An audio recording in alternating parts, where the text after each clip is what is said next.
جب لوگ کہتے ہیں پارلیمان سپریم ہے، وہ غلط کہتے ہیں. یہ حقوق، یہ آئینی حقوق سپریم ہے، کیونکہ ہمارا آئین یہ کہتا ہے کہ ان حقوق کو کوئی طاقت نہیں لے سکتی. لیکن جو آئینی ترمیم اب ہونے جا رہی ہے وہ آئین کے آرٹیکل 8 میں ترمیم پیدا کرتی ہے. اور وہ ترمیم کیا کہتی ہے؟ وہ یہ کہتی ہے کہ کسی بھی بنیادی حق کو سلب کیا جا سکتا ہے، لیا جا سکتا ہے، شرط اتنی ہے کہ لینے والا یہ کہے یہ میں نیشنل سیکیورٹی کی خاطر لے رہا ہوں. نیشنل سیکیورٹی کیا چیز ہے؟ یعنی کہ ملک کی حفاظت کی خاطر میں یہ لے رہا ہوں.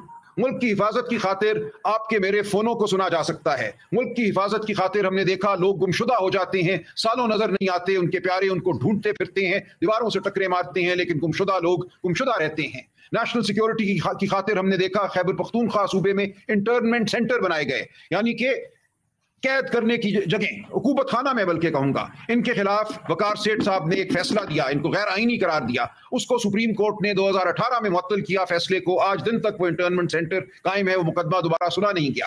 اب آج کے بعد اگر یہ ترمیم ہو جاتی ہے تو یہ سب کچھ آئینی ہو جائے گا، کیونکہ یہ سب کام جو ہیں کسی کو اٹھا کر آپ ایک کال کوٹری میں ڈالیں، اس کو کسی عدالت کے سامنے آپ سال ہر سال پیش نہ کریں اور آپ یہ کہیں کہ یہ سب کچھ ہم کر رہے ہیں نیشنل سیکیورٹی کے لیے. تو اب آپ کو یہ بھگتنا پڑے گا. یہ صرف ہمیں نہیں بھگتنا، ہر لکھنے والے کو، ہر سوچنے والے کو، ہر بولنے والے کو اس کا سامنا کرنا پڑے گا. ہر اس شخص کو، وہ بلوچ ہو، وہ پختون ہو، وہ سندھی ہو، وہ پنجابی ہو، وہ کشمیری ہو، وہ گلگت بلتستان سے ہو، جو اپنا حق مانگے گا، اس حق کی پاداش میں اس کو اب یہ سب کچھ جھیلنا پڑے گا. ساتھ یہ کہا جا رہا ہے کہ آئین کا جو آرٹیکل 199 ہے جس کے تحت ہائی کورٹ رٹیں جاری کرتے ہیں، ہم ہائی کورٹ جاتے ہیں، پٹیشن کرتے ہیں، آئینی ایک درخواست ہم دائر کرتے ہیں اور کہتے ہیں میرا یہ حق بچاؤ، میرے پیارے کو اٹھا لیا گیا، یا یہ ہم کہتے ہیں کہ ہمارے فون ٹیپ ہو رہے ہیں. ہائی کورٹ فیصلے دیتے ہیں، ہائی کورٹ آرڈر دیتے ہیں، وہ ہمیں تحفظ بھی دیتے ہیں، وہ ہمیں ایک حتمی جو ریلیف ہے وہ بھی دیتے ہیں. اب یہ آئینی ترمیم کہہ رہی ہے کہ ہائی کورٹ کا کوئی دائرہ اختیار نہیں ہوگا، کوئی اختیار سماعت نہیں ہوگی نیشنل سیکیورٹی کے حوالے سے، انکلوڈنگ دا پولیس. یہ لکھ دیا گیا کہ اگر کوئی ملٹری کورٹ، ملٹری عدالت کسی کو نوٹس جاری کرتی ہے، کسی کی گرفتاری کا حکم دیتی ہے، کسی کی ذات کے حوالے سے کوئی کارروائی کرتی ہے، کوئی آرڈر پاس کرتی ہے، تو ہائی کورٹ اس معاملے کو نہیں دیکھ سکیں گے.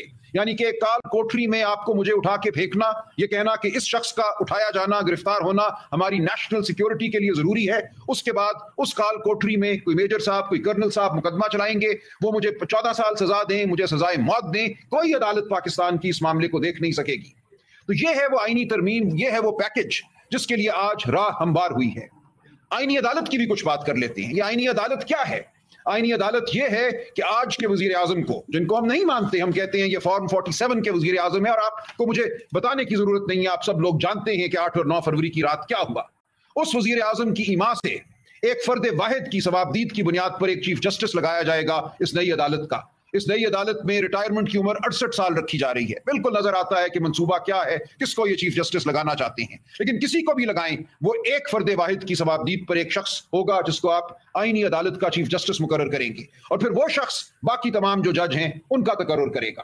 تو بالکل ایک کٹ پتلی عدالت، ایک ایسی عدالت جو تابعدار ہوگی، یہ قائم کی جا رہی ہے. اور اس عدالت کو تمام وہ اختیارات دیے جا رہے ہیں آئینی جو اس وقت سپریم کورٹ آف پاکستان کو حاصل ہیں. سپریم کورٹ آف پاکستان ایک ثانوی عدالت کے طور پہ قائم رہے گی، ایک ڈھانچے کے طور پہ قائم رہے گی، لیکن اس کی روح، اس کی جو اصل طاقت ہے وہ چھین لی جائے گی بنیادی حقوق کے حوالے سے، تمام جو آئینی عمل ہے اس کے حوالے سے.